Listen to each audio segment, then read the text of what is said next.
അവർക്ക് അവരെക്കുറിച്ച് തന്നെ ഒരു മതിപ്പുണ്ടാവില്ല.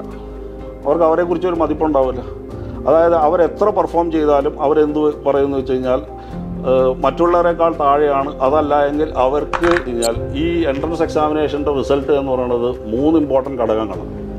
ഒരുപാട് പേർക്ക് അനുഭവപ്പെടുന്നതാണ് ഫിയർ അല്ലെങ്കിൽ ഒരു ആങ്സൈറ്റി. അപ്പം അത്തരം സ്റ്റുഡൻസിന് നമുക്ക് എങ്ങനെയാണ് ഹെൽപ്പ് ചെയ്യാൻ സാധിക്കുക? അവരുടെ മെന്റലി ആണെങ്കിലും ഫിസിക്കലി ആണെങ്കിലും. കഴിഞ്ഞ വർഷത്തെ നീറ്റ് 2025 കമ്പാരിറ്റീവ്ലി ഭയങ്കര ടഫായിരുന്നു സ്റ്റുഡൻസിന്. അപ്പോൾ ഇനി അപ്കമിങ് ആയിട്ടുള്ള നീറ്റ് 2026 ആയിക്കോട്ടെ 27 ആയിക്കോട്ടെ, അപ്പോൾ അത് എങ്ങനെ ആയിരിക്കും എന്നുള്ളൊരു ഐഡിയ എങ്ങനെയായിരിക്കും?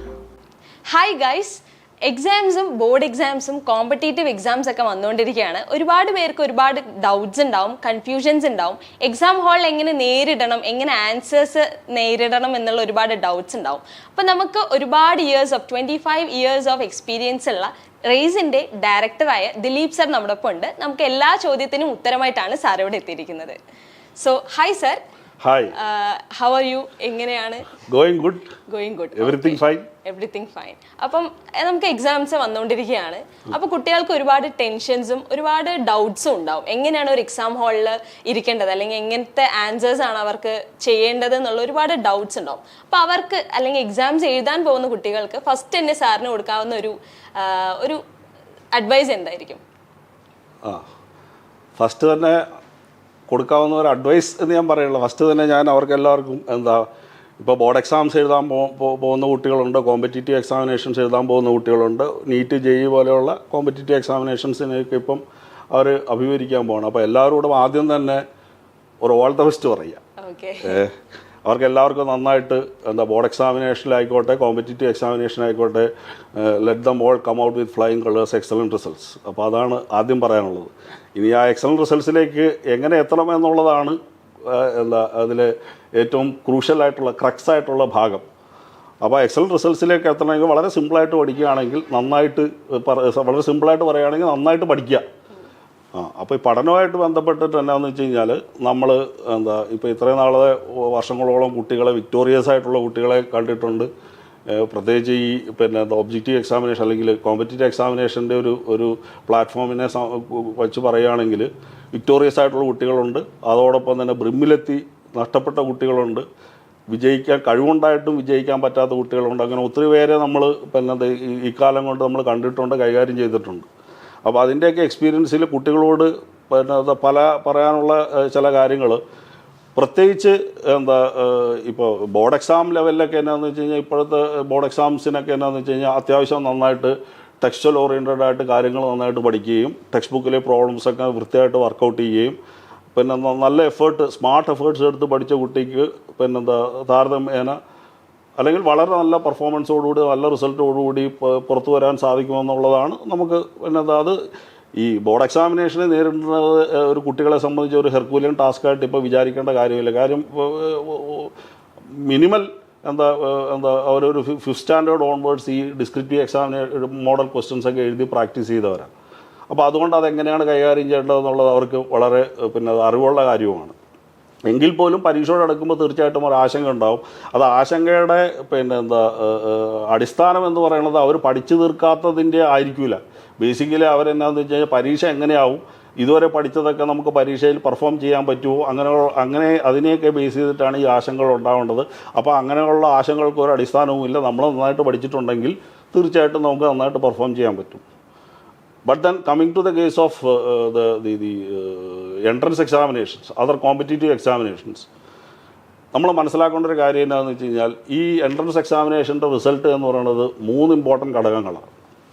ഒന്ന്, thorough knowledge of the subject. ഇത് ഞാൻ നമ്മുടെ കുട്ടികളോടൊക്കെ പറയാറുള്ള ഒരു കാര്യമാണ്. അപ്പം നമ്മുടെ റേസിലെ കുട്ടികൾക്ക് they might be very much familiar with my words. Thorough knowledge of the subject is one important factor. Second one, it is time management. പരീക്ഷയിൽ ഏറ്റവും ചോദ്യങ്ങൾ ധാരാളം ഉണ്ടായിരിക്കുകയും വളരെ ലിമിറ്റഡ് ടൈമിനുള്ളിൽ ഉത്തരം കണ്ടെത്തുകയും ചെയ്യേണ്ടി വരുമ്പോൾ തീർച്ചയായിട്ടും സമയം ബന്ധിതമായിട്ട് കൂടുതൽ ചോദ്യങ്ങൾ ശരിയായിട്ട് ചെയ്തെടുക്കുക എന്നുള്ളത് തീർച്ചയായിട്ടും നമ്മൾ മാസ്റ്റർ ചെയ്യേണ്ട ഒരു കാര്യമാണ്. മൂന്നാമത്തെ ഘടകമാണ് confidence. Confidence is a very important factor while we are preparing for such an examination. Now coming to the case of confidence, third factor പറയുകയാണെങ്കിൽ കോൺഫിഡൻസിൻ്റെ അടിസ്ഥാനം എന്തായിരിക്കും എന്ന് വിചാരിച്ചു കഴിഞ്ഞാൽ നമ്മൾ നന്നായിട്ട് ഈ പരീക്ഷയെ നേരിടാൻ മാസ്റ്റർ ചെയ്തിട്ടുണ്ടായിരിക്കുക എന്നുള്ളത്. പരീക്ഷ നന്നായിട്ട് നേരിടാൻ മാസ്റ്റർ ചെയ്യുക എന്ന് പറഞ്ഞാൽ അതിൻ്റെ ഘടകം എന്ന് പറയുന്നത് ആദ്യത്തെ രണ്ടെണ്ണമാണ്. എന്ന് വെച്ച് കഴിഞ്ഞാൽ നമ്മൾ സബ്ജക്റ്റ് നോളജ് നമുക്ക് നല്ലപോലെ ഉണ്ടായിരിക്കുകയും ധാരാളം എക്സാമിനേഷൻസ് എഴുതി പ്രാക്ടീസ് ചെയ്തതിൻ്റെ ഭാഗമായിട്ട് നമ്മൾ സബ്ജക്റ്റിൽ നമ്മുടെ നോളജ് ഊട്ടി ഉറപ്പിക്കുകയും അത് ഓരോ ചോദ്യത്തിനും വേണ്ടുന്ന രീതിയിൽ അതാത് സമയത്ത് നമുക്കത് റിപ്രൊഡ്യൂസ് ചെയ്യാൻ പറ്റുകയും ഉത്തരത്തിലേക്ക് കൃത്യമായിട്ട് സമയബന്ധിതമായിട്ട് എത്താൻ പറ്റുകയും ചെയ്യുക എന്നുള്ളതിൽ നിന്നും അത് നമ്മൾ മാസ്റ്റർ ചെയ്യാൻ സ്വാഭാവികമായിട്ട് നമുക്ക് കോൺഫിഡൻസ് നാച്ചുറലായിട്ട് നമുക്ക് ഡെവലപ്പ് ചെയ്ത് വരും. അപ്പോൾ കുട്ടികളോട് എനിക്ക് പറയാനുള്ളത് ഈ നീറ്റ് JEE പോലെയുള്ള പരീക്ഷകളൊക്കെ ഇപ്പോൾ അടുത്ത് വരുവാണല്ലോ, പ്രിപ്പറേഷൻ്റെ ലാസ്റ്റ് ലാപ്പിലുള്ള പ്രിപ്പറേഷനിലാണ്. അപ്പോൾ അവരോട് പറയാനുള്ളത് നിങ്ങൾ ധാരാളം പരീക്ഷകൾ എഴുതുക, പരീക്ഷകൾ എഴുതി നിങ്ങളുടെ കോൺഫിഡൻസ് വർദ്ധിപ്പിക്കുക. കോൺഫിഡൻസ് വർദ്ധിപ്പിക്കാൻ വേണ്ടിയിട്ടാണ് സബ്ജക്റ്റ് നന്നായിട്ട് പഠിച്ചിട്ടുണ്ടായിരിക്കുക. ആ പഠിച്ചത് നന്നായിട്ട് ചെയ്യാൻ പറ്റുന്നുണ്ടോ, സമയബന്ധിതമായിട്ട് ചെയ്യാൻ പറ്റുന്നുണ്ടോ എന്നുള്ളത് മനസ്സിലാക്കാൻ വേണ്ടി ധാരാളം പരീക്ഷകളെ അവർ നേരിടുക. കിട്ടാവുന്ന ക്വസ്റ്റ്യൻ പേപ്പേഴ്സൊക്കെ നല്ലപോലെ എടുത്ത് ചെയ്ത് പഠിക്കുക, ആവർത്തിച്ച് ചെയ്ത് പഠിക്കുക എന്നുള്ളതാണ് ഇമ്പോർട്ടൻ്റ് ആയിട്ടുള്ള ഇതിലൊരു കാര്യം. ഇനി ഇതിൽ ഓരോ പോയിന്റ് ഞാൻ കോൺഫിഡൻസിൻ്റെ വിഷയം പറഞ്ഞു. ഇനി coming to the case of first point, അതായത് സബ്ജക്റ്റ് നോളജ്. ഈ സബ്ജക്റ്റ് നോളജുമായിട്ട് ബന്ധപ്പെട്ട് പറയുമ്പം ഞാനിപ്പം നമ്മുടെ കുട്ടികളോടൊക്കെ സംസാരിക്കാറുള്ളപ്പം പറയാറുള്ളൊരു കാര്യമാണ്. അശ്വതി സയൻസാണോ പഠിച്ചിരുന്നത് അല്ലേ? അപ്പം you might have heard of elasticity and plasticity. അതായത് വളരെ സിമ്പിളായിട്ട് നമ്മൾ ചെറിയ ക്ലാസ് മുതൽ പഠിക്കുന്നതാണ്. ഇലാസ്റ്റിസിറ്റി പ്ലാസ്റ്റിസിറ്റിയൊക്കെ നമ്മൾ പഠിച്ചിട്ടുണ്ട്. ഞാൻ വളരെ കുട്ടികൾക്ക് മനസ്സിലാകാനുള്ള എളുപ്പമായിട്ടുള്ള ഭാഷയിൽ പറഞ്ഞു കഴിഞ്ഞാൽ, എക്സ്റ്റേണൽ ഫോഴ്സ് ആക്ട് ചെയ്തു, ആ എക്സ്റ്റേണൽ ഫോഴ്സ് റിമൂവ് ചെയ്ത് കഴിഞ്ഞാൽ പഴയ രൂപത്തിലേക്ക് തിരിച്ചു വരാനുള്ള ടെൻഡൻസിയാണ് നമ്മൾ എന്ത് വിളിക്കുക, ഇലാസ്റ്റിസിറ്റി എന്ന് വിളിക്കുക. നേരെ വെച്ച് പ്ലാസ്റ്റിസിറ്റി എന്ന് പറഞ്ഞു കഴിഞ്ഞാൽ ഒരു എക്സ്റ്റേണൽ ഫോഴ്സ് ആക്ട് ചെയ്തു, ആ ഫോഴ്സ് റിമൂവ് ചെയ്താലും എങ്ങനെയാണോ ഫോഴ്സ് ആക്ട് ചെയ്തപ്പോൾ ഉണ്ടായിരുന്ന അതേ മട്ടിൽ തന്നെ നിലനിൽക്കുക എന്നുള്ളതിനെയാണ് നമ്മളെന്ത് പ്ലാസ്റ്റിസിറ്റി എന്ന് പറയുന്നത്. അപ്പോൾ നമ്മുടെ ബ്രെയിനിന് എന്ത് പറ്റുമെന്ന് വെച്ച് കഴിഞ്ഞാൽ, ബ്രെയിനിന് ചില ഞാൻ കുട്ടികളോട് പറയാറുള്ളൊരു കാര്യം എന്ന് വെച്ചാൽ, നമ്മൾ ബ്രെയിനിനെ കുറച്ച് പ്ലാസ്റ്റിക് ആക്കണം എന്ന് വെച്ച് കഴിഞ്ഞാൽ, നമുക്ക് കുറേ ബ്രെയിനിൽ ഈ പഠിത്തവുമായിട്ട് ബന്ധപ്പെട്ട് കുറേ പ്രീ കൺസീവ്ഡ് നോഷൻസ്, ഒരു പ്രിസംഷൻസ് ഉണ്ട് ചില കാര്യങ്ങൾ.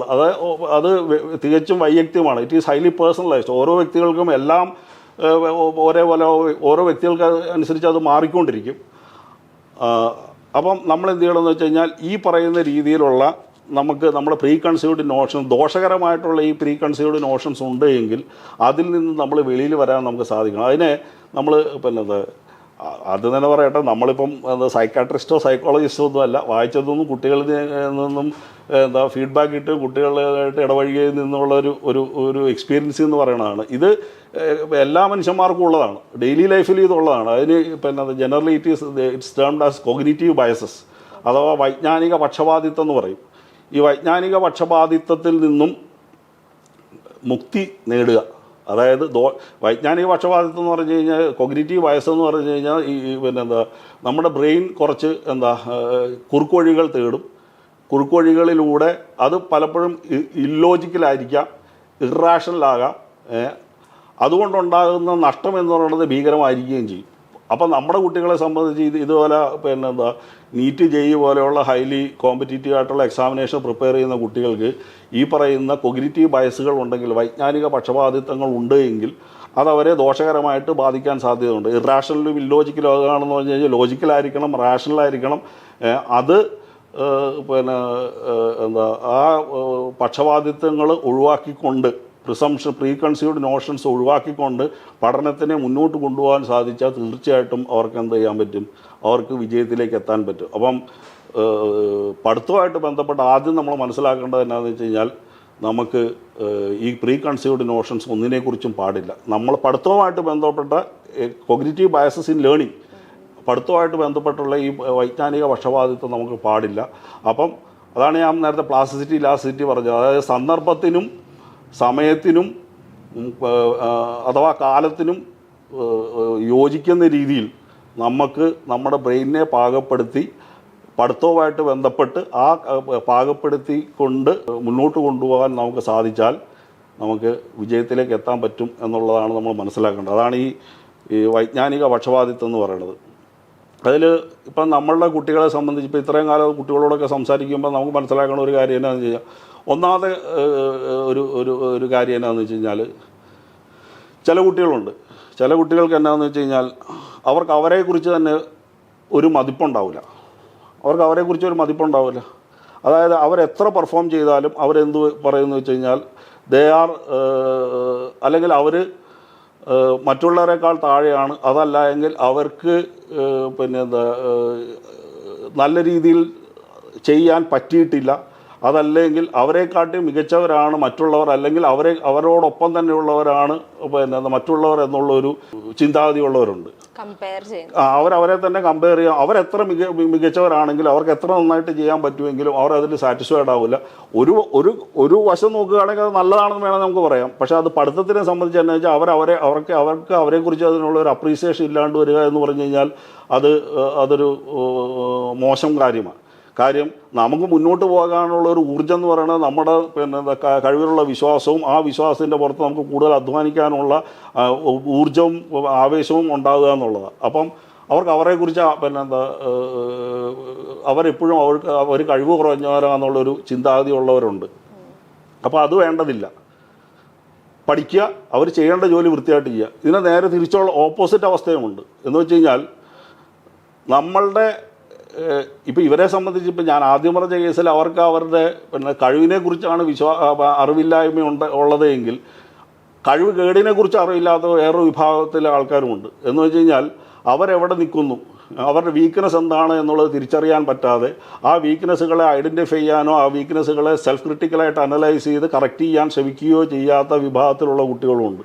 അപ്പം പഠനത്തിനെ സംബന്ധിച്ച് എന്താണെന്ന് വെച്ചാൽ നമ്മൾ എത്രത്തോളം നമുക്ക് നന്നായിട്ട് ചെയ്യാൻ പറ്റുന്നു എന്നറിയണ്ടേ, എത്രത്തോളം നമുക്ക് നന്നായിട്ട് ചെയ്യാൻ പറ്റുന്നില്ല എന്നും അറിയണം. അപ്പോൾ എത്രത്തോളം നന്നായിട്ട് പറ്റുന്നില്ല എന്നറിഞ്ഞെങ്കിലേ കൂടുതൽ നന്നാക്കി ചെയ്യാൻ സാധിക്കുകയുള്ളൂ. അപ്പോൾ ചിലവർക്ക് എന്താ വെച്ചാൽ ഒരു ഫോൾസ് നോഷൻ ഉണ്ട്. അപ്പോൾ ഐ ആം ഡൂയിങ് ഗുഡ്. അവരെന്ത് ചെയ്യുന്നത് വെച്ച് കഴിഞ്ഞാൽ ഈ നീറ്റ് JEE പോലുള്ള എക്സാമിനേഷൻ എന്ന് പറയുന്നത് റാങ്കിങ് എക്സാമിനേഷൻ ആണല്ലോ. അപ്പോൾ റാങ്കിങ് എക്സാമിനേഷൻ തീർച്ചയായിട്ടും നമ്മൾ എത്രത്തോളം നന്നായിട്ട് പഠിക്കുന്നു എന്നതിനോടൊപ്പം തന്നെ ബാക്കിയുള്ളവർ എത്രത്തോളം നന്നായിട്ട് പഠിക്കുകയോ അല്ലെങ്കിൽ പഠിക്കാതിരിക്കുകയോ ചെയ്യുന്നതോളം കൂടി നമ്മളുടെ റിസൾട്ടിനെ ബാധിക്കുന്ന ഒരു ഘടകമാണ്. അതുകൊണ്ട് നമ്മളൊരു സെൽഫ് ക്രിട്ടിക്കലായിട്ട് അനലൈസ് ചെയ്ത് നമ്മളുടെ കഴിവുകേടുകളെയും കുറിച്ച് തിരിച്ചറിയുക എന്നുള്ളത് ഈ പഠനത്തിനെ സംബന്ധിച്ച് ഇമ്പോർട്ടൻ്റ് ആയിട്ടുള്ളൊരു ഫാക്ടറാണ്. 1.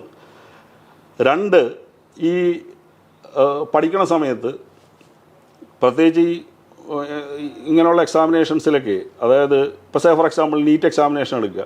നീറ്റ് എക്സാമിനേഷനിൽ ഫിസിക്സ്, കെമിസ്ട്രി, ബയോളജി തന്നെ ബോട്ടണി ഉണ്ട്, സുവോളജി ഉണ്ട്. അപ്പോൾ ചില കുട്ടികൾ എന്ത് ചെയ്യുമെന്ന് വെച്ച് കഴിഞ്ഞാൽ ഇപ്പോൾ അതൊക്കെ റിലേറ്റീവാണ്. എനിക്കിപ്പോൾ ഫിസിക്സ് ആയിരിക്കും എളുപ്പം, അശ്വതിക്ക് കെമിസ്ട്രി ആയിരിക്കും എളുപ്പം, വേറൊരാൾക്ക് ബയോളജി ആയിരിക്കും എളുപ്പം. ഇതിലെന്താ സംഭവിക്കണമെന്ന് വെച്ച് കഴിഞ്ഞാൽ, ഇപ്പം എനിക്ക് ഫിസിക്സ് എളുപ്പമാണ്, എനിക്ക് ഫിസിക്സ് എളുപ്പമാണ് എങ്കിൽ പോലും ഫിസിക്സിലെ ഏതെങ്കിലും ഒരു ചാപ്റ്റർ എനിക്ക് താരതമ്യേന എനിക്ക് ഡിഫിക്കൽട്ടി കൂടുതലൊരു ചാപ്റ്റർ ഉണ്ടെന്ന് വിചാരിക്കുക. ഇപ്പോൾ ഫിസിക്സിൽ ഫോർ എക്സാമ്പിൾ ഇലക്ട്രോസ്റ്റാറ്റിക്സ് അല്ലെങ്കിൽ കറണ്ട് ഇലക്ട്രിസിറ്റി, ബാക്കിയുള്ള ചാപ്റ്റേഴ്സിനെ അപേക്ഷിച്ച് എനിക്ക് അതിൽ ഇത്തിരി ഡിഫിക്കൽട്ടി കൂടുതലുള്ളൊരു ചാപ്റ്ററാണെന്ന് വിചാരിക്കുക. അപ്പോൾ ഞാൻ എന്ത് ചെയ്തു, ഞാനത് ആത്മാർത്ഥമായിട്ട് പഠിക്കാൻ വേണ്ടി കുറേ സമയം ചിലവഴിച്ചു, ഞാൻ നന്നായിട്ട് പഠിച്ചു. പക്ഷേ എനിക്ക് പെർഫോമൻസിലേക്ക് എത്താൻ സാധിക്കില്ല. ആ ചാപ്റ്റർ വരുമ്പോൾ എനിക്ക് എന്തോ പെർഫോം ചെയ്യാൻ പറ്റുന്നില്ല. അപ്പോൾ ഞാൻ എന്ത് ചെയ്യുന്നു, നമ്മുടെ ഒരു ഈഗോയോ അല്ലെങ്കിൽ ഒരു ദുർവാശയോ എന്നൊക്കെ വേണമെങ്കിൽ പറയാം, നമ്മൾ എന്ത് ചെയ്യുന്നു വെച്ച് കഴിഞ്ഞാൽ അതിന്മേൽ കടിച്ചു തൂങ്ങും. അത് എങ്ങനെയാണെങ്കിലും ശരിയാക്കിയിട്ടേ ഞാൻ മുന്നോട്ട് പോകൂ. ഈ പരീക്ഷയ്ക്ക് ഈ ചാപ്റ്ററിൽ നിന്ന് മാത്രമല്ലല്ലോ, എല്ലാ ചാപ്റ്റേഴ്സിൽ നിന്നും കൂടിയാണല്ലോ ക്വസ്റ്റ്യൻസ് ചോദിക്കുക. അപ്പോൾ നമ്മൾ ചെയ്യേണ്ടതും എന്നാൽ കുറേ പേരെങ്കിലും ചെയ്യാത്തതുമായിട്ടുള്ളൊരു കാര്യം എന്നാന്ന് വെച്ച് കഴിഞ്ഞാൽ, ഇതേ സമയത്ത് തന്നെ നമുക്ക് എന്ത് ചെയ്യാന്ന് വെച്ച് കഴിഞ്ഞാൽ കെമിസ്ട്രിയിലോ അല്ലെങ്കിൽ ഫിസിക്സിൽ തന്നെയോ കെമിസ്ട്രിയിലോ ബയോളജിയിലോ ഒക്കെ ഇത്തിരി കൂടി ഈസിയറായിട്ട് നമുക്ക് ഗ്രാസ്പ് ചെയ്തെടുക്കാൻ പറ്റുന്ന ടോപ്പിക്സുകൾ ഉണ്ടാവും. അതിൽ നിന്ന് നമുക്ക് ഒരുപക്ഷെ ഈ വെയിറ്റേജ് വെച്ച് നോക്കുകയാണെങ്കിൽ ഈ പറയപ്പെടുന്ന നമുക്ക് ഡിഫിക്കൽട്ടായിട്ടുള്ള ചാപ്റ്ററിലുള്ള വെയിറ്റേജിനേക്കാൾ കൂടുതൽ വെയിറ്റേജ് ഉള്ള മറ്റ് ചാപ്റ്റേഴ്സ് നമുക്ക് എളുപ്പത്തിൽ പഠിച്ചെടുക്കാൻ പറ്റുന്ന ടോപ്പിക്സ് ഉണ്ടാവും. പക്ഷെ അതിലേക്ക് നമ്മൾ പോകില്ല, നമ്മൾ ഇതിലേക്ക് ദുർവാശി പിടിക്കും. അപ്പോൾ അതൊരു എന്താ ഒരു സ്ട്രാറ്റജിക്കലി അത് എന്താ ശരിയായിട്ടുള്ളൊരു കാര്യമല്ല. അപ്പോൾ നമ്മളെന്താ ചെയ്യേണ്ടതെന്ന് വെച്ച് കഴിഞ്ഞാൽ നമ്മൾ ഇഫ് യു ആർ ഫീലിംഗ് ഇതിപ്പോൾ പരീക്ഷ എഴുതുമ്പോഴും കുട്ടികൾ ചെയ്യേണ്ട ഒരു കാര്യമാണ്. അതായത് നമ്മൾ നന്നായിട്ട് പഠിച്ചിട്ടുണ്ടെന്നുള്ളൊരു വിശ്വാസത്തിൽ പരീക്ഷയ്ക്ക് പോകുന്നു. എന്താ നമുക്ക് താരതമ്യേന ഈ പറഞ്ഞ ഡിഫിക്കൽട്ടിയുള്ള ചാപ്റ്ററിൽ നിന്ന് ഒരു ക്വസ്റ്റ്യൻ ചോദിക്കുന്നു, നമ്മൾ പഠിച്ചിട്ടുണ്ട്, അതുകൊണ്ട് നമ്മൾ ഈ ക്വസ്റ്റ്യൻ ചെയ്തിട്ടേ മുന്നോട്ട് പോകൂ എന്നുള്ള വാശി പിടിക്കും. അവസാനം എന്ത് പറ്റുമെന്ന് വെച്ച് കഴിഞ്ഞാൽ ഈ ചോദ്യത്തിന് വേണ്ടി നമുക്ക് അനുവദിക്കപ്പെട്ടതിൻ്റെ ഒരു 2 or 3 2x or 3x time നമ്മൾ ചിലവഴിക്കും. അപ്പോൾ നമുക്ക് അങ്ങേയറ്റത്തേക്ക് എത്തുമ്പോൾ നമുക്ക് വളരെ ഈസി ആയിട്ട് ചെയ്യാമായിരുന്ന ചോദ്യങ്ങൾ നമുക്കൊരു പക്ഷേ കാണാൻ പറ്റാത്തൊരു സ്ഥിതി വരും. അപ്പോൾ അങ്ങനെ ചെയ്യേണ്ടതില്ല. അതായത് നമ്മൾ പരമാവധി നന്നായിട്ട് പഠിക്കുക. നമ്മൾ ഒരു റിലേറ്റീവ് വെയിറ്റേജ് വെച്ചുകൊണ്ട് ഇത് നമുക്ക് ഇപ്പോൾ ചെയ്യാൻ പറ്റുന്നത് പറ്റാത്തൊരവസ്ഥ ഉണ്ട് എങ്കിൽ നമ്മൾ എന്താണെന്ന് വെച്ച് കഴിഞ്ഞാൽ ബാക്കിയുള്ള നമുക്ക് മാസ്റ്റർ ചെയ്യാൻ പറ്റുന്ന ടോപ്പിക്സൊക്കെ നന്നായിട്ട് മാസ്റ്റർ ചെയ്തതിന് ശേഷം if time is available you spend much more time on this chapter. Orals എന്തെന്ന് വെച്ച് കഴിഞ്ഞാൽ പരമാവധി മാസ്റ്റർ ചെയ്യാൻ പറ്റുന്ന ചാപ്റ്റേഴ്സൊക്കെ മാസ്റ്റർ ചെയ്യാൻ വേണ്ടി നമ്മൾ ഓരോ ദിവസവും ടൈം ഷെഡ്യൂൾ ചെയ്യുക. എന്നിട്ട് ഈ ചാപ്റ്റർ പതുക്കെ നമ്മൾ ശരിയാക്കി എടുക്കാനുള്ള ശ്രമം നടത്തുക. അതാണ് പിന്നെ അത് രണ്ടാമത്തെ ഒരു കാര്യം.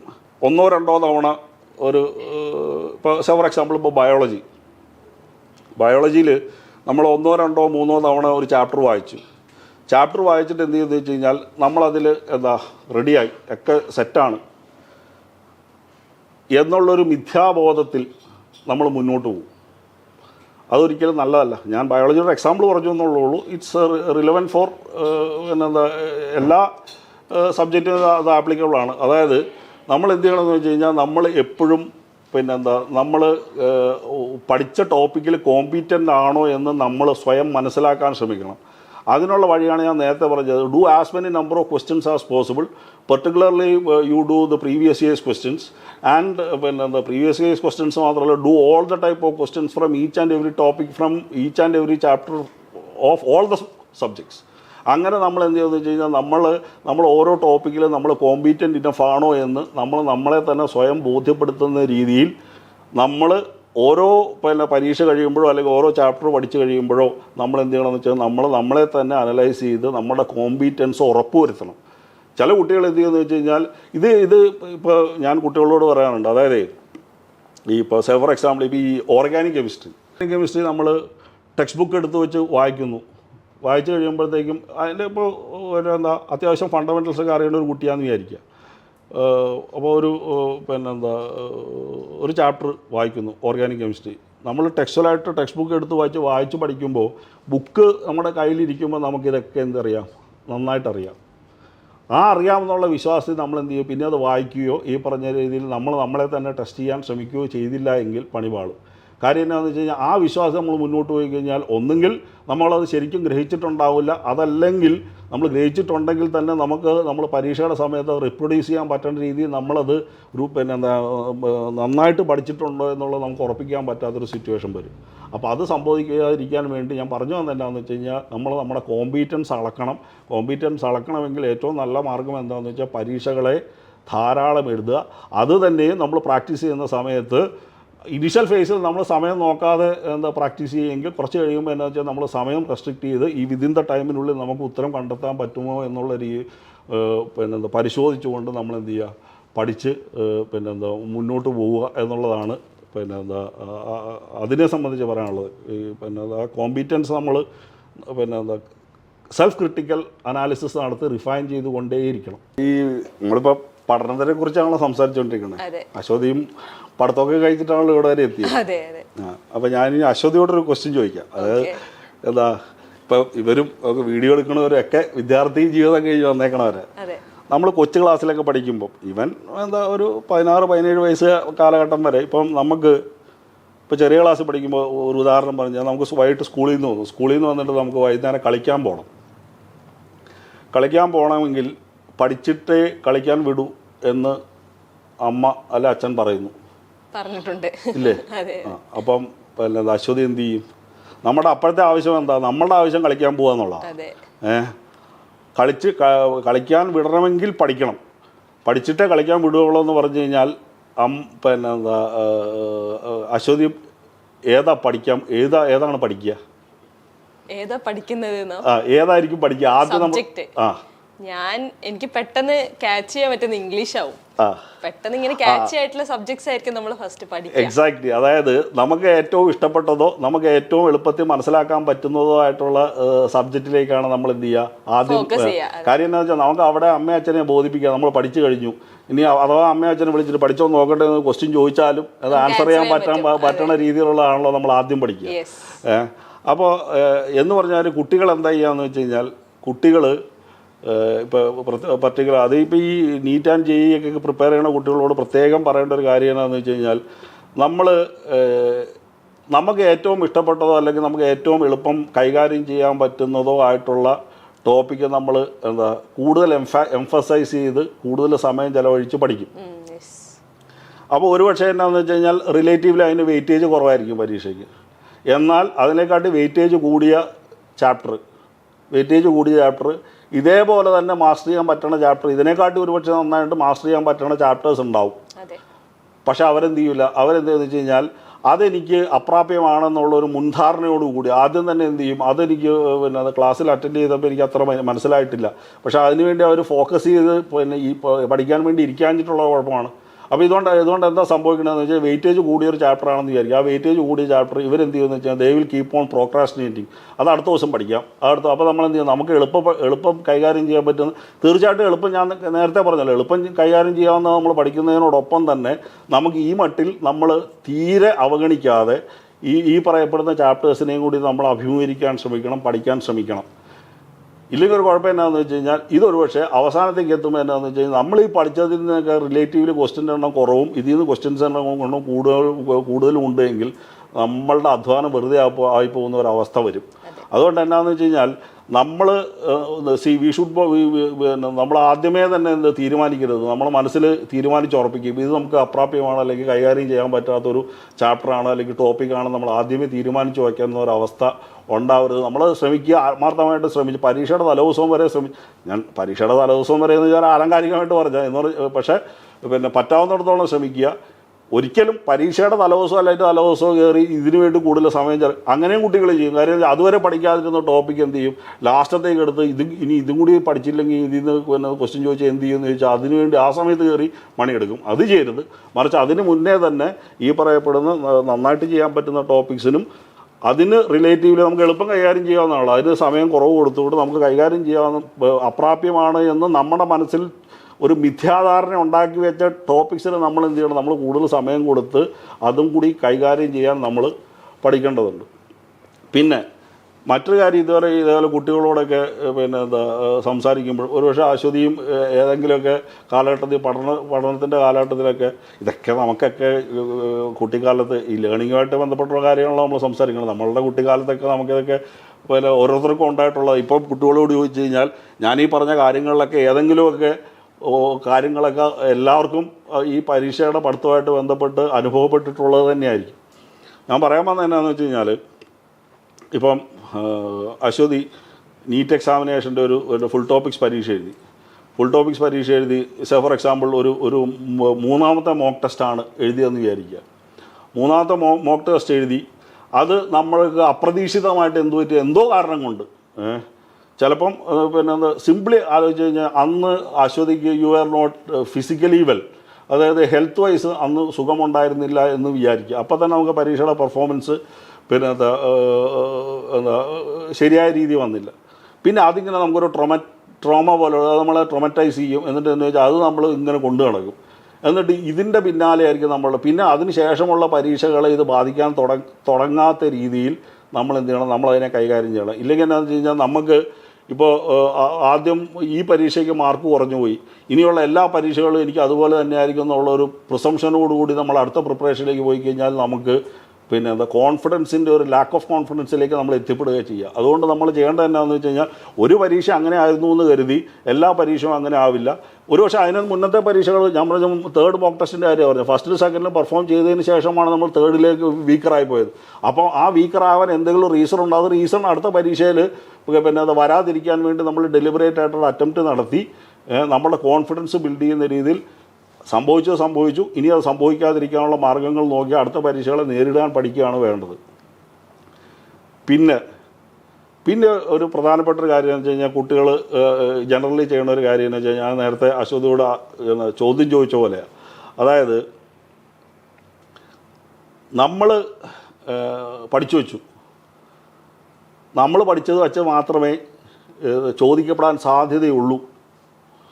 അതുകൊണ്ട് പിന്നെന്താ നമ്മൾ പ്രീവിയസ് ക്വസ്റ്റ്യൻ പേപ്പർ ഞാൻ കുട്ടികളോട് പറയാനുള്ള കാര്യമാണ്, NT ആണ് ചോദ്യ പേപ്പർ ഉണ്ടാക്കുന്നത്. ഇപ്പം നമ്മളിവിടെ പരീക്ഷകളിൽ കുട്ടികളെ they are being season for all the different types of questions, different standards of questions. Easy ഉണ്ട്, മോഡറേറ്റ് ഉണ്ട്, ഡിഫിക്കൽട്ട് ഉണ്ട്, വെരി ഡിഫിക്കൽട്ട് ഉണ്ട്, ബ്രെയിൻ സ്റ്റോമിങ് ക്വസ്റ്റ്യൻസ് ഉണ്ട്. പല വിധത്തിലുള്ള ക്വസ്റ്റ്യൻസായിട്ട് നമ്മൾ അവരെ എന്ത് ചെയ്യുക, അവരെ താതാത്മ്യം പ്രാപിക്കാൻ അവരെ സീസൺ ചെയ്ത് കൊണ്ടുവരിക ചെയ്യണത്. കാരണം എന്താണെന്ന് വെച്ച് കഴിഞ്ഞാൽ NT ആണ് ക്വസ്റ്റ്യൻ ഏതാണെന്ന് തീരുമാനിക്കുക.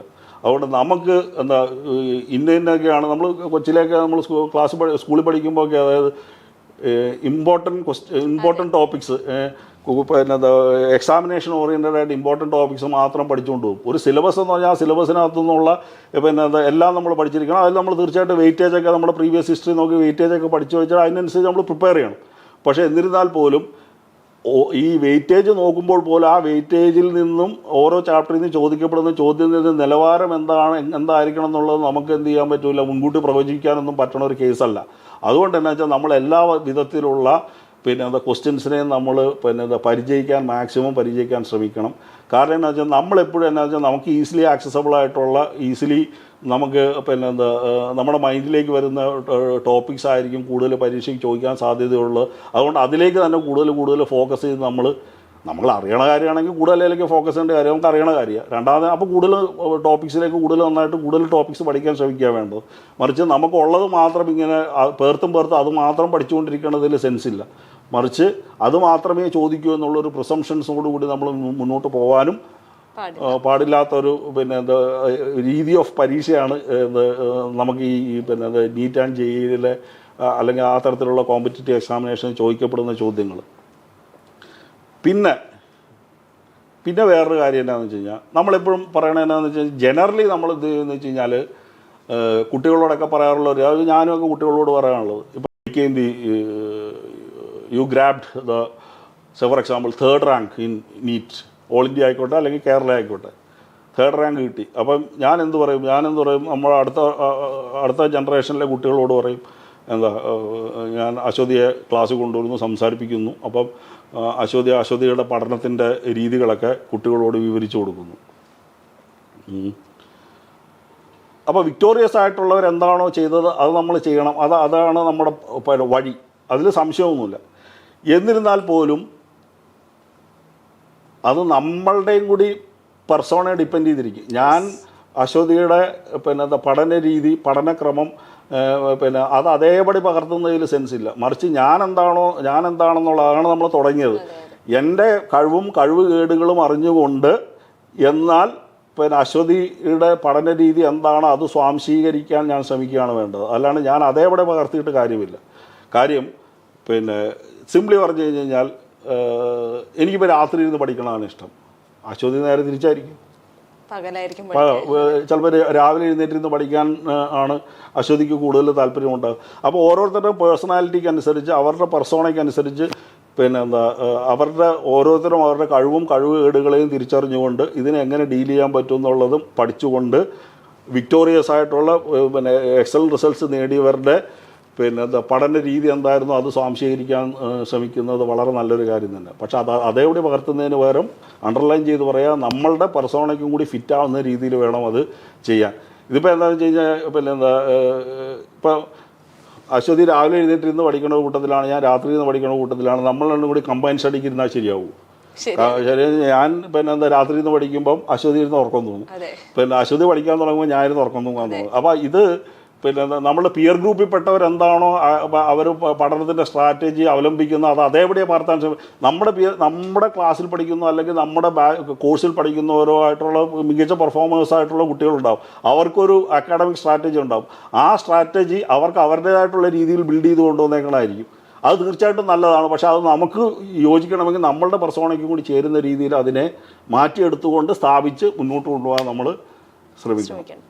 അപ്പം ടോട്ടാലിറ്റി പറയുകയാണെങ്കിൽ ഇത്രയുള്ള കാര്യം, അതായത് നമ്മൾ നന്നായിട്ട് പഠിക്കുക, പരമാവധി നമ്മൾ പ്രാക്ടീസ് ചെയ്യുമ്പോൾ ഞാനീ പറഞ്ഞാൽ അപ്പോൾ ഇതൊക്കെ ഈ പറഞ്ഞതൊക്കെ എന്നാന്ന് വെച്ച് കഴിഞ്ഞാൽ നമ്മളുടെ മനസ്സ് ഉണ്ടാക്കി വെച്ചേക്കുന്ന കുറേ നേരത്തെ പറഞ്ഞ ഒരു ഇലാസ്റ്റിക് ആയിട്ടുള്ള കാര്യങ്ങളാണ്. അതിനെ ഈ സാഹചര്യത്തിനനുസരിച്ച് നമ്മുടെ ബ്രെയിനിനെ പഠിപ്പിച്ച് അത് മാറ്റിയെടുത്തുകൊണ്ട് നമ്മൾക്ക് അനുയോജ്യമായിട്ടുള്ള രീതിയിൽ നമ്മുടെ കഴിവിനെയും കഴിവുകേടുകളെയും തിരിച്ചറിഞ്ഞുകൊണ്ട് നമുക്ക് നമ്മളുടേതായിട്ടുള്ള രീതിയിലൊരു അക്കാഡമിക് സ്ട്രാറ്റജി ഉണ്ടാക്കി മുന്നോട്ട് പോയാൽ വിജയം സുനിശ്ചിതമായിരിക്കും എന്നാണ് എനിക്ക് ഇത്രയും കാലം കുട്ടികളോട് സംവദിച്ചതിൽ നിന്നും മനസ്സിലാക്കിയിട്ടുള്ള കാര്യം.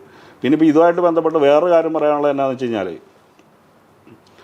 ഈ എൻട്രൻസ് എക്സാമിനേഷനിൽ not entrance examination but for any other competitive examination including ഇപ്പം CUET ആയിക്കോട്ടെ അല്ലെങ്കിൽ ഏത് എക്സാമിനേഷൻ ഈവൻ ഒരു PSC എക്സാമിനേഷൻ ആയിക്കോട്ടെ, അതായത് KPSC അല്ലെങ്കിൽ UPSC എക്സാമിനേഷൻ NDA എക്സാം ഏതും ആയിക്കോട്ടെ, ഇതിലൊക്കെ എന്നാന്ന് വെച്ച് കഴിഞ്ഞാൽ ഇപ്പോൾ നമ്മുടെ ടോപ്പിക്കുമായിട്ട് നമ്മുടെ ടോപ്പിക് ഓഫ് ഡിസ്കഷനായിട്ട് പറയുകയാണ്. ഇപ്പോൾ ഫോർ എക്സാമ്പിൾ JEE അല്ലെങ്കിൽ നീറ്റിൽ ഈ ക്വസ്റ്റ്യൻസ് എപ്പോഴും എന്ത് ചെയ്തെന്ന് വെച്ച് കഴിഞ്ഞാൽ ഇപ്പം for example in chemistry first question ആസ്ഡ് is from organic chemistry ആണെന്ന് വിചാരിക്കുക. Second question is also from organic chemistry, but then third is from inorganic, fourth is from inorganic, fifth is from organic, sixth is from physical, seven is from physical, ഇങ്ങനെ മാറി മാറി. അപ്പോൾ നമ്മളുടെ brain എപ്പോഴും എന്ത് ചെയ്യണം, ബ്രെയിൻ എപ്പോഴും ഇതിങ്ങനെ മാറി മാറി സ്വിച്ച് ചെയ്തുകൊണ്ടിരിക്കുമ്പോൾ ഒരു പ്രശ്നം എന്താണെന്ന് വെച്ച് കഴിഞ്ഞാൽ നമുക്ക് ഇതിങ്ങനെ ചെയ്തു പോകുമ്പോൾ എന്നാന്ന് വെച്ച് കഴിഞ്ഞാൽ നമുക്ക് ഇപ്പോൾ നേരത്തെ പറഞ്ഞ കാര്യം ഇപ്പോൾ എട്ടാമത്തെ ചോദ്യം നമ്മൾ ചെയ്തു. എട്ടാമത്തെ ചോദ്യം ചെയ്തത് എനിക്ക് ഉറപ്പുള്ളൊരു ചാപ്റ്ററിൽ നിന്നാണ്, ഞാൻ നന്നായിട്ട് പഠിച്ചൊരു ചാപ്റ്ററിൽ നിന്ന് എട്ടാമത്തെ ചോദ്യം ഞാൻ ചെയ്തു. ഒമ്പതാമത്തെ ചോദ്യത്തിലേക്ക് എട്ടാമത്തെ ചോദ്യം ഓർഗാനിക്കിൽ നിന്നായിരുന്നു, ഒമ്പതാമത്തെ ചോദ്യം ഫിസിക്കലിൽ നിന്നാണ് എങ്കിൽ നമ്മൾ ഓർഗാനിക്കിൽ നിന്ന് വേഗം എന്ത് ചെയ്യണം, സ്വിച്ച് ചെയ്ത് ഫിസിക്കലിലേക്ക് വരണം. ഫിസിക്കലിലെ തന്നെ കുറേ ചാപ്റ്റേഴ്സിൽ നിന്ന് ഏതെങ്കിലും ഒരു ചാപ്റ്ററിൽ നിന്നുള്ള ക്വസ്റ്റ്യൻ ആയിരിക്കും ചോദിക്കുന്നത്. അപ്പോൾ എന്നാന്ന് വെച്ചാൽ രണ്ട് കാര്യങ്ങളുണ്ട്. ഒന്ന്, നമ്മൾ ഈ ചോദ്യത്തിൽ നിന്ന് എട്ടാമത്തെ ചോദ്യം ആൻസർ ചെയ്തു, അത് ആ ചോദ്യത്തിനുള്ള ഉത്തരം ശരിയാണോ എന്ന് ഉറപ്പിക്കണം. ഒപ്പം നമ്മൾ ഒമ്പതാമത്തെ ചോദ്യം വായിക്കാൻ വേണം. അപ്പോൾ ഇത് തമ്മിൽ പിന്നെ ഇൻ്റർഫിയർ ചെയ്യണ ഒരു മെർജ് ചെയ്യണ ഒരു ഏരിയ ഉണ്ടാവും. ഒരു ചോദ്യം ചെയ്ത് കഴിഞ്ഞാൽ അതിനെ കംപ്ലീറ്റ് ആയിട്ട് വിടുതൽ ചെയ്തേച്ച് വേണം എന്ത് ചെയ്യാൻ അടുത്ത ചോദ്യത്തിലേക്ക് പോകാൻ. അല്ലെങ്കിൽ ഞാൻ നമ്മുടെ കുട്ടികളോട് ഞാൻ എളുപ്പത്തിൽ പിന്നെ പറയുന്ന ഒരു ഭാഷ ഞാൻ പറയാം. അതായത് ഏതെങ്കിലും ചെയ്തു തീർന്ന ഒരു ചോദ്യത്തിൻ്റെ ഭൂതവുമായിട്ട് അടുത്ത ചോദ്യത്തിലേക്ക് പോകരുത്. കാര്യം എന്താണെന്ന് വെച്ച് കഴിഞ്ഞാൽ നമ്മളെപ്പോഴും ചെയ്യണമെന്ന് വെച്ച് കഴിഞ്ഞാൽ നേരത്തെ ചെയ്ത ചോദ്യം ശരി തന്നെ ആയിരിക്കുമോ, പിന്നെ അതിൻ്റെ ഡൗട്ടായിട്ടായിരിക്കും നമ്മൾ അടുത്ത ചോദ്യം വായിക്കണം. അപ്പോൾ എന്ത് പറ്റുമെന്ന് വെച്ച് കഴിഞ്ഞാൽ ഈ ചോദ്യം നമ്മൾ ശരിക്കും വായിക്കില്ല. അപ്പോൾ ഈ ശരിക്കും വായിക്കാണ്ടിരിക്കുമ്പോൾ നമുക്ക് അറിയാവുന്ന ക്വസ്റ്റ്യൻ കൂടി ചിലപ്പോൾ നമ്മൾ എന്ത് ചെയ്യും, തെറ്റിക്കാനുള്ള അവസ്ഥ വരും. അപ്പോൾ ഇങ്ങനെ നമ്മൾ പിന്നെ വളരെ സില്ലിയായിട്ട് നമുക്ക് ഈസി ആയിട്ട് മാനേജ് ചെയ്യാൻ പറ്റുന്ന കുറേ കാര്യങ്ങൾ നമ്മൾ ശരിയാക്കി എടുത്താൽ ഈ നേരത്തെ പറഞ്ഞാൽ നമ്മളുടെ മനസ്സിനെ പ്രീ കൺസീവ്ഡ് നോഷൻസ് കൊണ്ട് നിറയ്ക്കാതെ ഈ പറഞ്ഞ രീതിയിൽ ധാരാളം പരീക്ഷകൾ എഴുതി ഞാൻ പറഞ്ഞില്ല, സ്വിച്ച് ചെയ്യണ കാര്യം പറഞ്ഞു കഴിഞ്ഞാൽ ഞാൻ പറഞ്ഞു വന്നത് എന്താണെന്ന് വെച്ച് കഴിഞ്ഞാൽ ഈ പരീക്ഷകൾ എഴുതുമ്പോൾ നമ്മൾ സ്വിച്ച് ചെയ്ത് രീതി പഠിച്ചു കഴിഞ്ഞ് കഴിഞ്ഞാൽ നമ്മളുടെ ബ്രെയിൻ ഓട്ടോമാറ്റിക്കാണ് അതിനനുസരിച്ച് സീസൺ ഉണ്ടാവും. അതുകൊണ്ടാണ് ഈ പരീക്ഷകൾ. ഇപ്പം വേറൊരു കാര്യം കൂടി പറയാം. ചില കുട്ടികൾ എന്ത് ചെയ്യുമെന്ന് വെച്ച് കഴിഞ്ഞാൽ ഇമ്മീഡിയറ്റ് ആഫ്റ്റർ ദ ക്ലാസ്സസ്, ഇപ്പോൾ ക്ലാസ്സുകളൊക്കെ കഴിഞ്ഞ് ഇപ്പോൾ ഹോസ്റ്റലേഴ്സ് ആയിക്കോട്ടെ അല്ലെങ്കിൽ ഡേ സ്കോളേഴ്സ് ആയിക്കോട്ടെ, ചില കുട്ടികളൊക്കെ എന്ത് ചെയ്യുമെന്ന് വെച്ച് കഴിഞ്ഞാൽ അവരെന്ത് പറയും, സാർ ഞാനിനി എന്ത് ചെയ്യുക, ഞാൻ വീട്ടിലിരുന്ന് പഠിച്ചോളാം. എന്നിട്ട് ഇവരെന്ത് ചെയ്യുമെന്ന് വെച്ച് കഴിഞ്ഞാൽ ഇവിടെ ധാരാളം പരീക്ഷകൾ നടക്കും. മോഡൽ എക്സാംസ്, മോക്ക് എക്സാംസൊക്കെ ഇഷ്ടമാതിരി നടക്കും. പരീക്ഷകൾ എഴുതൂല. എന്നിട്ട് എന്ത് ചെയ്യുമെന്ന് വെച്ചാൽ ഇവർ നേരെ പിന്നെ നീറ്റ് എക്സാമിനേഷൻ അല്ലെങ്കിൽ JEE എക്സാമിനേഷൻ എഴുതാൻ പോകും. അതുകൊണ്ടുള്ളൊരു കുഴപ്പം എന്താണെന്ന് വെച്ച് കഴിഞ്ഞാൽ നമ്മൾ ഈ പറയപ്പെടുന്ന പിന്നെ പ്രിസംഷൻസിൽ നിന്നൊക്കെ നമ്മൾ രക്ഷപ്പെട്ടിട്ടുണ്ടോ, അതല്ലെങ്കിൽ നമ്മുടെ കോമ്പീറ്റൻസ് അളന്നിട്ടുണ്ടോ, നമ്മളുടെ സ്ട്രെങ്ത് ആൻഡ് വീക്ക്നെസ്സസ് നമ്മൾ പഠിച്ചിട്ടുണ്ടോ, ഇതൊന്നും അറിയാതെയാണ് എന്ത് ചെയ്യണത് ഈ കുട്ടി പരീക്ഷയ്ക്ക് പോണത്. അതുകൊണ്ട് നന്നായിട്ട് പഠിക്കുന്ന ഒരു കുട്ടിയാണെങ്കിൽ പരീക്ഷകൾ എഴുതി ഈ പറഞ്ഞ കാര്യം സ്വിച്ച് ചെയ്ത് പ്രാക്ടീസ് ചെയ്യാതെയൊക്കെയാണ് കുട്ടികൾ പോകുന്നതെങ്കിൽ പിന്നെ നന്നായിട്ട് പഠിക്കുന്ന ഒരു കുട്ടിയാണെങ്കിലും നന്നായിട്ട് സബ്ജക്ട്സ് നന്നായിട്ട് പഠിച്ചിട്ടുണ്ടെങ്കിലും എന്ത് ചെയ്യാൻ പറ്റൂല, പെർഫോമൻസ് റിലേറ്റ് ചെയ്യും. അതൊക്കെ നമ്മൾ കണ്ടിട്ടുള്ളതാണ്. ഇതൊക്കെ കുട്ടികളോട് പറഞ്ഞു കൊടുക്കും. കുറേ പേരൊക്കെ അത് അതേപടി അക്ഷരം പ്രതി അനുസരിക്കുന്ന കുട്ടികളുണ്ട്, കുറേ പേര് പാതി അനുസരിക്കണമെന്നുണ്ട്, ചിലവർ അനുസരിക്കാത്തവരുമുണ്ട്. ഞാൻ അങ്ങനെയും കണ്ടിട്ടുണ്ട് നമ്മൾ കുട്ടികളെ. അപ്പോൾ അതുകൊണ്ട് കുട്ടികളോട് ജനറലായിട്ട് പറയാനുള്ള കാര്യം എന്താണെന്ന് വെച്ചാൽ യു കീപ്പ് ഓൺ പ്രാക്ടീസിങ്. കുറുക്കു വഴികളിൽ നിന്നോ അല്ലെങ്കിൽ മനസ്സിൻ്റെ പ്രിസംഷൻസിൻ്റെ ആത്മീയത പൊട്ടിച്ച് വെളിയിലേക്ക് വരിക. അതോടൊപ്പം തന്നെ എന്താണെന്ന് വെച്ച് കഴിഞ്ഞാൽ പരീക്ഷകൾ എഴുതി നമ്മളെ ബ്രെയിനിനെ സീസൺ ചെയ്ത് പക്കയാക്കിയിട്ട് വേണം എന്ത് ചെയ്യാൻ, പരീക്ഷകൾക്ക് പോകാൻ. അപ്പം നിങ്ങളുടെ ഏത് സ്ഥാപനത്തിലായിരിക്കും ആയിക്കോട്ടെ, അവിടുത്തെ ടീച്ചേഴ്സും മെൻറ്റേഴ്സും ഒക്കെ കൃത്യമായിട്ട് ഗൈഡ് ചെയ്ത് തരുന്നുണ്ടാവും. അവരുടെ ഗൈഡൻസിനനുസരിച്ച് എന്ത് ചെയ്യണം, പഠിച്ച് പ്രിപ്പയർഡായി പിന്നെ പരീക്ഷയെ ആത്മവിശ്വാസത്തോടു കൂടി. അപ്പോൾ ഞാൻ നേരത്തെ പറഞ്ഞ പോയിന്റിലേക്ക് ഒന്നുകൂടി തിരിച്ചു വരിക. ഈ സബ്ജക്റ്റ് നോളജിനെ ശരിയാക്കി എടുക്കുന്ന ഘടകങ്ങൾ ഇവയൊക്കെയാണ്. ഇതിൻ്റെ എല്ലാം കൂടി ടോട്ടാലിറ്റിയാണ്. രണ്ടാമത് ഇത് പഠിക്കുന്നതിൻ്റെ ഭാഗമായിട്ടാണ് നമ്മൾ പരീക്ഷകൾ എഴുതി ശീലിക്കുക. അപ്പോൾ നമ്മൾ എന്ത് ചെയ്യും, ഓട്ടോമാറ്റിക്കായിട്ട് സമയബന്ധിതമായിട്ട് ഇത് ചെയ്ത് തീർക്കുക. ഈ പ്രിസംഷൻസും പ്രീ കൺസീവ്ഡ് നോഷൻസും ഒക്കെ ഒഴിവായി കഴിഞ്ഞാൽ നമുക്ക് സമയത്തിനുള്ളിൽ ചെയ്തു തീർക്കാനുള്ള അവസ്ഥയിലേക്ക് നമ്മളെത്തും. ഇത് രണ്ടും ശരിയായി കഴിഞ്ഞാൽ നമ്മൾ ഓട്ടോമാറ്റിക്കായിട്ട് will be with lots and lots of confidence, so that will be ready to face the examination with lots and lots of confidence. ഇപ്പം സാർ അതുപോലെ ഇപ്പോൾ ഒരുപാട് സ്റ്റുഡൻസ് മോക്ക് ടെസ്റ്റ് നെഗ്ലക്റ്റ് ചെയ്യുന്നവരുണ്ട്. അപ്പോൾ മോക്ക് ടെസ്റ്റ് നെഗ്ലക്റ്റ് ചെയ്യുന്നത് റെഡിയാണോ? I mean അത് ശരിയാണോ? അല്ലെങ്കിൽ അത്തരം നെഗ്ലക്റ്റ് ചെയ്യുന്ന സ്റ്റുഡൻസിന് സാർ എന്തായിരിക്കും പറയുക? അതിൽ രണ്ട് കാര്യമുണ്ട്. ഒന്ന് ഞാൻ നേരത്തെ പറഞ്ഞു, അതായത് തീരെ പരീക്ഷ എഴുതാത്ത കുട്ടികളുടെ കാര്യം ഞാനിപ്പോൾ പറഞ്ഞല്ലോ. പരീക്ഷ എഴുതാണ്ടിരിക്കണവർക്ക് ആത്യന്തികമായിട്ട് നഷ്ടമേ വരുള്ളൂ. അത് കുട്ടികളത് മനസ്സിലാക്കേണ്ട കാര്യമാണ്. ഇവർ പേരൻസിനോടാണേലും പറയുന്നത് ഞാൻ വീട്ടിൽ നിന്ന് പഠിച്ചിട്ട് ഞാൻ പരീക്ഷയ്ക്ക് പോയിക്കോളാം. പേരൻസ് ഇതിനെക്കുറിച്ച് അവെയറായിട്ടുള്ള പേരൻസ് പറ്റില്ല, നിർബന്ധമായും പരീക്ഷകൾ എഴുതിയേ പറ്റുള്ളൂ എന്ന് പറയും. പിന്നെ അവെയർ അല്ലാത്ത പേരൻസ് അവൾ അല്ലെങ്കിൽ അവനോട് ഇത് പഠിച്ചോട്ടെ എന്ന് വിചാരിക്കുന്നവരുണ്ട്. അപ്പോൾ പരീക്ഷകൾ എഴുതുക എന്നുള്ളത് നിർബന്ധമാണ്. രണ്ടാമത് അപ്പോൾ ഒന്ന് പരീക്ഷകൾ എഴുതാതിരിക്കുന്ന ഒരു നിഗ്ലക്ഷൻ, രണ്ടാമത് പരീക്ഷ എഴുതിയിട്ട് അതിൻ്റെ റിസൾട്ട് നിഗ്ലക്റ്റ് ചെയ്യണവരുണ്ട്. അതായത് ഞാൻ നേരത്തെ പറഞ്ഞല്ലോ, ഇപ്പോൾ ഒന്നാമത്തെ പരീക്ഷയിൽ അശ്വതിക്ക് 720-ൽ 600+ മാർക്ക് കിട്ടി. രണ്ടാമത്തെ പരീക്ഷയിൽ അശ്വതിക്ക് 720-ൽ 620+ മാർക്ക് കിട്ടി. മൂന്നാമത്തെ പരീക്ഷയിൽ 580 അല്ലെ 585 മാർക്സേ കിട്ടിയുള്ളൂ. അത് ഞാൻ നേരത്തെ ഒരു എക്സാമ്പിൾ പറഞ്ഞു. ഈ പരീക്ഷകൾ എഴുതുന്നത് എന്തിനു വേണ്ടിയിട്ടാണ്? പരീക്ഷകൾ എഴുതുന്നത് നമ്മുടെ സബ്ജക്റ്റ് നോളജ് അളക്കാനും ഒപ്പം നമ്മളുടെ സ്ട്രെങ്ത് ആൻഡ് വീക്ക്നെസ്സസ് ഐഡൻറ്റിഫൈ ചെയ്യാനും കൂടി വേണ്ടിയിട്ടാണ്. ആ വീക്ക്നെസ് ഐഡൻറ്റിഫൈ ചെയ്യുമ്പോൾ ആ വീക്ക്നെസ്സിനെ നമ്മളിങ്ങനെ ആങ്കർ ചെയ്ത് മുന്നോട്ട് കൊണ്ടുപോകുന്നതിന് പകരം നമ്മൾ എന്ത് ചെയ്യണം, നമുക്ക് എന്താണോ പറ്റിയത് അത് ഇനി ആവർത്തിക്കാതിരിക്കാൻ ശ്രമിക്കുകയും കൂടി വേണം. അപ്പം റിസൾട്ടിനെ നമ്മൾ അനലൈസ് ചെയ്ത് നമ്മൾ കറക്റ്റ് ചെയ്യാൻ നോക്കണം. അത് ആങ്കർ ചെയ്ത് അതുമായിട്ട് മുന്നോട്ട് പോകാതെ അതിന് കറക്റ്റ് ചെയ്ത് മുന്നോട്ട് പോകാൻ ശ്രമിക്കണം. ഇത് റിസൾട്ടിനെ പരീക്ഷ if you are writing the examination just for the sake of getting the attendance കിട്ടാൻ വേണ്ടി മാത്രം പരീക്ഷ എഴുതിയിട്ട് കാര്യമില്ല. അപ്പോൾ ഈ നിഗ്ലക്ഷൻ എന്ന് പറയുന്നത് റിസൾട്ടിനെ നിഗ്ലക്റ്റ് ചെയ്താലും പരീക്ഷ എഴുതാതിരിക്കുന്നതിന് തുല്യം തന്നെയാണ്. മനസ്സിലായോ? അതുപോലെ ഇപ്പം ക്ലാസ് അല്ലെങ്കിൽ എക്സാമിൻ്റെ ഹാളിൽ ഇരിക്കുമ്പോൾ ഒരുപാട് പേർക്ക് അനുഭവപ്പെടുന്നതാണ് ഫിയർ അല്ലെങ്കിൽ ഒരു ആങ്സൈറ്റി. അപ്പം അത്തരം സ്റ്റുഡൻസിന് നമുക്ക് എങ്ങനെയാണ് ഹെൽപ്പ് ചെയ്യാൻ സാധിക്കുക? അവരുടെ മെന്റലി ആണെങ്കിലും ഫിസിക്കലി ആണെങ്കിലും ഒരുപാട് ഫിയർ ഉണ്ടാവും ഓഫ് ആൻസറിങ് ക്വസ്റ്റ്യൻസ്, അങ്ങനത്തെ എല്ലാം. അപ്പോൾ സാർ അവർക്ക് എന്തായിരിക്കും ഒരു അഡ്വൈസ് എന്ന രീതിയിൽ പറയുക? ഇതിൽ ഞാൻ നേരത്തെ പറഞ്ഞല്ലോ മോളെ, അതായത് ഈ ഫിയർ അല്ലെങ്കിൽ ആങ്സൈറ്റിയുടെ ഡെഫിനറ്റ്ലി ഞാനെപ്പോഴും പറയുള്ളത് ഒരു പരീക്ഷാ ഹാളിൻ്റെ പടിവാതിക്കൽ വരെ ഒരു ചെറിയ ഭീതിയും ചെറിയ ആങ്സൈറ്റിയൊക്കെ നല്ലതാണ്. പക്ഷേ പരീക്ഷ ഹാളിൽ കയറി കഴിഞ്ഞാൽ പിന്നെ ആ ലോകത്ത് മാത്രം അഭിനമിക്കുക, ആ പരീക്ഷയിലേക്ക് മാത്രം കോൺസെൻട്രേറ്റ് ചെയ്ത്. അതായത് ഇപ്പം നമ്മൾ പ്രിപ്പറേഷൻ്റെ സമയത്തൊക്കെ ഈ ആങ്സൈറ്റിയും പ്രഷറും ഒക്കെ ഉണ്ടാകേണ്ടതിൻ്റെ കാര്യം എന്താണെന്ന് വെച്ച് കഴിഞ്ഞാൽ we are having over botheration regarding end result.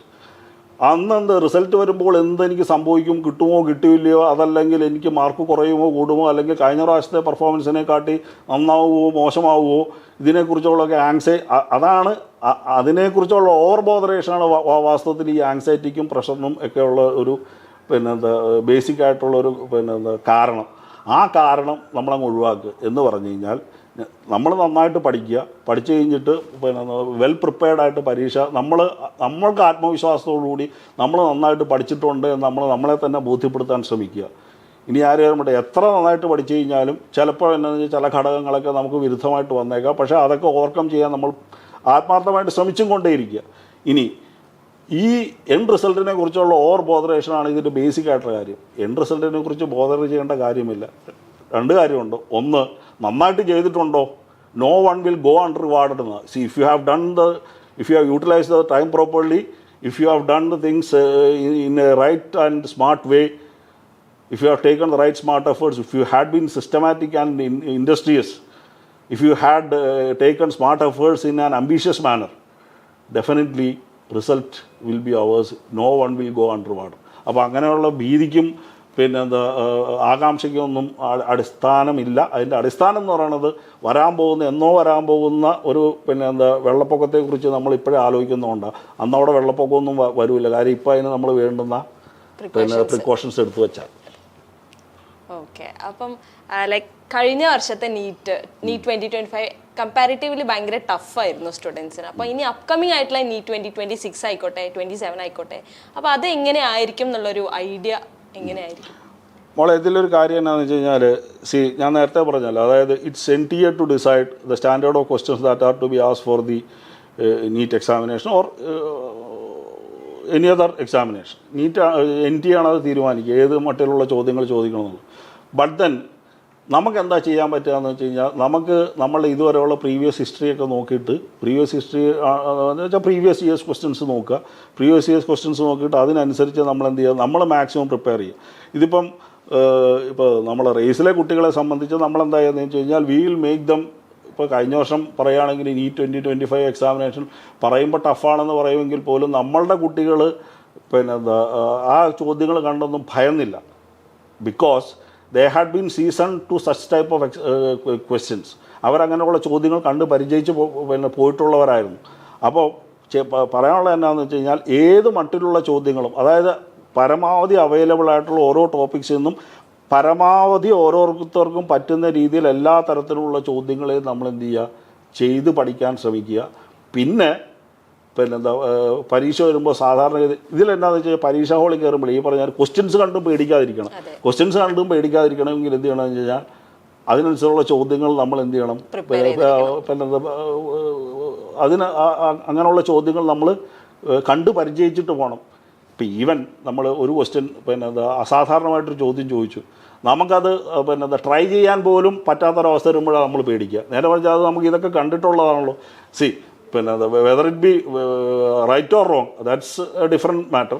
But then ആ ചോദ്യം നമുക്ക് അറ്റംപ്റ്റ് ചെയ്യാൻ പറ്റുന്ന ഒരവസ്ഥ നമുക്കുണ്ടെങ്കിൽ നമ്മൾ എന്ത് ചെയ്യും, നമുക്ക് പരീക്ഷയെ വളരെ സമാധാനപൂർവ്വം നമുക്ക് കൈകാര്യം ചെയ്യാൻ പറ്റും. നേരെ മറിച്ച് നമ്മൾ വളരെ ഫണ്ടമെൻ്റൽ ലെവലിൽ മാത്രം പഠിച്ച് ആണ് പോകുന്നതെങ്കിൽ, ഇപ്പം നീറ്റിനെ സംബന്ധിച്ച് പറയുകയാണെങ്കിൽ 2017 മുതൽ 24 വരെയുള്ള ചോദ്യങ്ങളൊക്കെ എടുത്തു കഴിഞ്ഞ് കഴിഞ്ഞാൽ എല്ലാവർക്കും ഈസിയായിട്ട് കൈകാര്യം ചെയ്യാൻ പറ്റുന്ന രീതിയിലുള്ള ചോദ്യങ്ങളായിരുന്നു ചോദിച്ചിരുന്നുള്ള വാസ്തവമാണ്. ആ പ്രീവിയസ് ഹിസ്റ്ററി വച്ചിട്ട് ഈ 2025 നോക്കിയത് കൊണ്ടാണ് അത് ഭയങ്കര ടഫായിട്ട് തോന്നിയത്. നേരെ മറിച്ച് ഇതേ ചോദ്യങ്ങൾ തന്നെ JEE എക്സാമിനേഷനിൽ ഇതേ നിലവാരത്തിലുള്ള ചോദ്യങ്ങൾ കുട്ടികൾക്കാർക്കും ഭയമില്ല. കാര്യം അവർ അതിനനുസരിച്ച് സീസണാണ്. അപ്പം ചെയ്യാനുള്ളത് ഇത്രേ ഉള്ളൂ. ഇപ്പോൾ നീറ്റ് എക്സാമിനേഷനുള്ള ഒരു കുട്ടി, even he or she should try for at least the previous year's JEE questions. JEE-ലെ ഫിസിക്സിലെയും കെമിസ്ട്രിയിലെയും JEE-ലെ പ്രീവിയസ് ഇയേഴ്സ് ക്വസ്റ്റ്യൻസ് എങ്കിലും പ്രാക്ടീസ് ചെയ്തിട്ട് പോയി കഴിഞ്ഞാൽ നീറ്റിനെത്തുമ്പോഴത്തേക്കും ചോദ്യങ്ങളെ കണ്ട് ഭയപ്പാടുണ്ടാകേണ്ട ഒരവസ്ഥ വരില്ല. അതുകൊണ്ട് 2026 ചോദ്യം എങ്ങനെ ചോദിക്കപ്പെടുന്നു പറയാൻ ആർക്കും പറ്റൂല, NTA ആണ് തീരുമാനിക്കുന്നത്. പക്ഷേ നമ്മൾ എല്ലാ തരത്തിലുള്ള ചോദ്യങ്ങളെയും ഇതുവരെയുള്ള ഹിസ്റ്ററി വെച്ചിട്ടും നമുക്ക് അവൈലബിൾ ആയിട്ടുള്ള ക്വസ്റ്റ്യൻസിൻ്റെ സ്റ്റാൻഡേർഡോ ഡിഫറെൻറ്റ് സ്റ്റാൻഡേർഡ്സോ ക്വസ്റ്റ്യൻസോ ഒക്കെ വെച്ചിട്ട് പ്രാക്ടീസ് ചെയ്തിട്ട് പോവുക. ഓക്കെ, സോ അപ്കമിങ് ആയിട്ടുള്ള ഡോക്ടേഴ്സ്, എൻജിനീയേഴ്സിനോട് സാറിന് എന്താണ് പറയാനുള്ളത്? ആ ഒരു അപ്കമിങ് ആയിട്ടുള്ള ഡോക്ടേഴ്സ് ആൻഡ് എൻജിനീയേഴ്സ്, ഞാൻ ഞാൻ ആദ്യം പറഞ്ഞതുപോലെ എല്ലാവർക്കും ആത്മവിശ്വാസത്തോടുകൂടി എല്ലാവർക്കും പരീക്ഷയെ നേരിടാൻ സാധിക്കണം.